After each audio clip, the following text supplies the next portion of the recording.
Running this pawn shop in Las Vegas means I see a lot of stuff. Every single day people walk through that door with things they think are treasures. Sometimes they are, but most of the time they're not. So when this guy came in today, on a slow Friday afternoon, I wasn't expecting much. He had this small, worn-out velvet pouch. He said his grandfather gave it to him years ago. A classic story we hear all the time. He pulled out a single gold coin.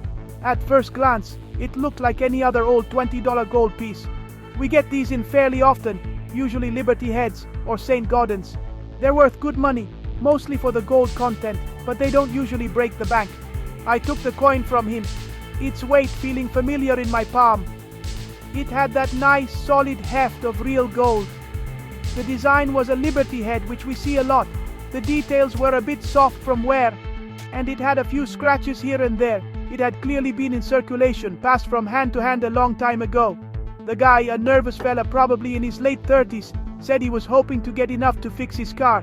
He figured it was worth the gold value, maybe a couple $1,000. I told him that sounded about right, but I always have to check the details.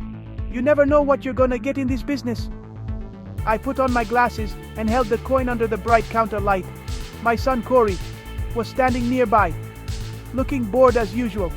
He probably thought it was just another melt value coin. To be honest, for the first 30 seconds so did I. The color was right, the size was right, the design was familiar. Everything about it screamed standard. The man was shifting his weight from foot to foot, probably just wanting to get his cash and go. I was about to tell him I'd give him a fair price for the gold when I decided to grab my loupe for a closer look. It's a habit that has saved me and made me a lot of money over the years.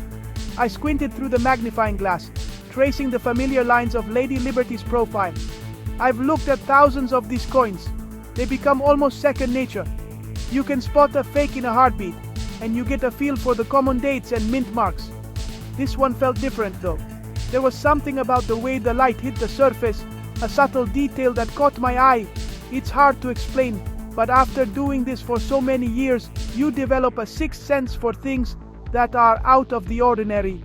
My gut was telling me to slow down and take a second, more careful look. And I've learned to always trust my gut.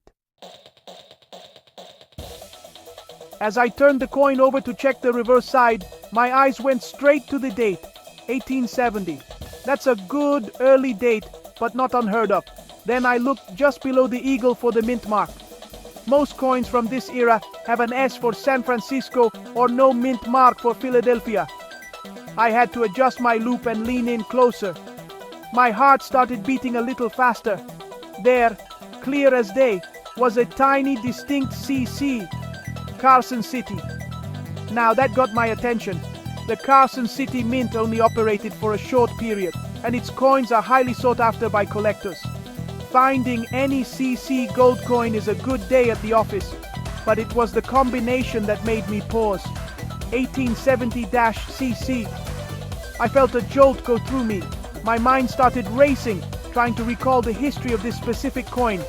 I knew that the Carson City Mint had just opened in 1870. I also knew that their production numbers for $20 gold pieces that first year were incredibly low. We're talking about a coin that most experts have only read about in books. Seeing one in person, right here on my counter, felt unreal. I had to double check to make sure my eyes weren't playing tricks on me. The CC was unmistakable. It was the real deal. I looked up at Corey, who was still looking at his phone. "Hey, get over here," I said, my voice a little more serious than usual. He sauntered over, probably expecting me to show him a fake. I handed him the loupe and pointed to the date and mint mark. "Look at that," I told him. He peered at the coin, and I saw his expression change. His eyes widened. "No way," he whispered. "Is that an 1870-CC?" He looked from the coin to me, his usual bored attitude completely gone. We both knew what we might be looking at. This wasn't just a piece of gold anymore. This was a piece of American history. The seller had no idea what was going on. He just saw two pawn shop guys staring at his coin like it was the Holy Grail. "Is something wrong with it?" he asked, his voice full of concern. I took a deep breath. This is the tricky part of the job. You have to manage expectations, both yours and the customers. Something's not wrong with it, I said slowly. In fact, something might be very, very right with it. The 1870-CC $20 gold piece is one of the rarest coins in US history. They only made a few thousand of them, and very few are known to still exist. The guy's jaw just dropped. Whenever I come across something this big, I know one thing for sure. I've got to call in a buddy who's an expert. You don't take chances with a potential 6-figure or even 7-figure item. I know a lot about coins, but for something this rare, I need a specialist. I need someone who can verify its authenticity beyond any doubt and give us a real-world valuation. So I picked up the phone and called my friend, a renowned numismatist who lives and breathes rare coins. You need to get down to the shop right now, I told him, and you're not going to believe what I have here. He knows when I use that tone, it's serious. An hour later, the expert walked in, carrying his own set of high-powered lenses and reference books. I showed him the coin, and he let out a low whistle. He spent the next 20 minutes examining every single detail. The strike, the luster, the specific die markers unique to the 1870-CC issue. The shop was silent. The seller was sitting on a stool looking like he was about to faint. Corey and I just watched, waiting for the verdict. The expert finally looked up, a huge grin on his face. "Rick," he said, "this is it. It's 100% authentic. It's one of the finest known examples of the 1870-CC Liberty Head. I've only ever seen pictures." Then came the moment of truth, the valuation.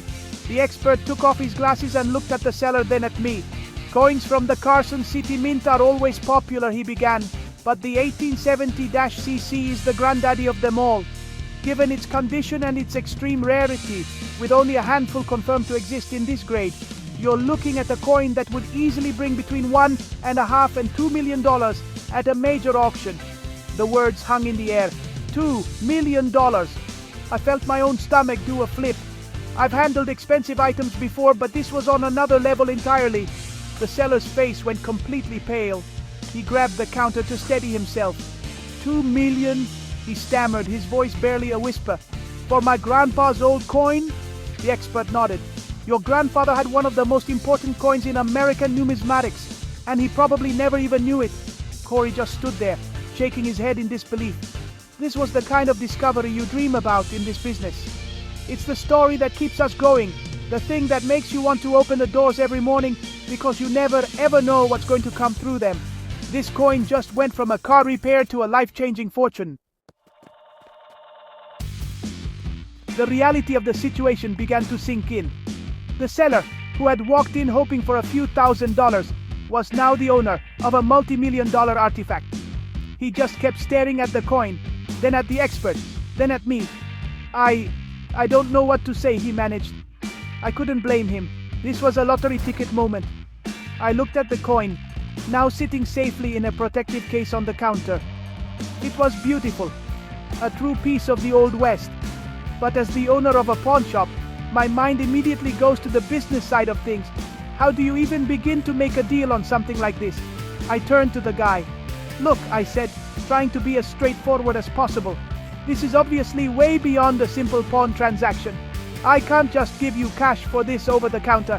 This is a major historical find. My best offer, to buy it outright, would have to be around $1 million. I explained that I'd have to find a very specific buyer or send it to a major auction, which takes time and involves fees. It's a huge risk for me, but it's a legitimate, life-changing offer. He would walk out of here a millionaire." His eyes were wide as he processed the number. $1 million, right here, right now. He was completely torn. On one hand, $1 million in cash is an incredible, instant solution to all his problems and then some. He could buy a new house, set his family up for life, and never worry about money again. On the other hand, the expert had just valued the coin at potentially double that amount. He could consign it to an auction and maybe, just maybe, walk away with even more. But auctions are a gamble.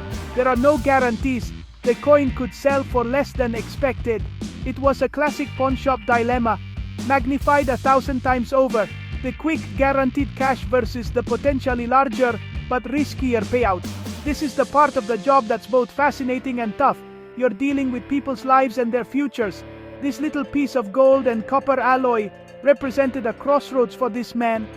What he decided to do next would change his life forever. He had a choice to make: take the safe bet with me, or roll the dice at auction. It made me think, what would I do? What would anyone do in that situation?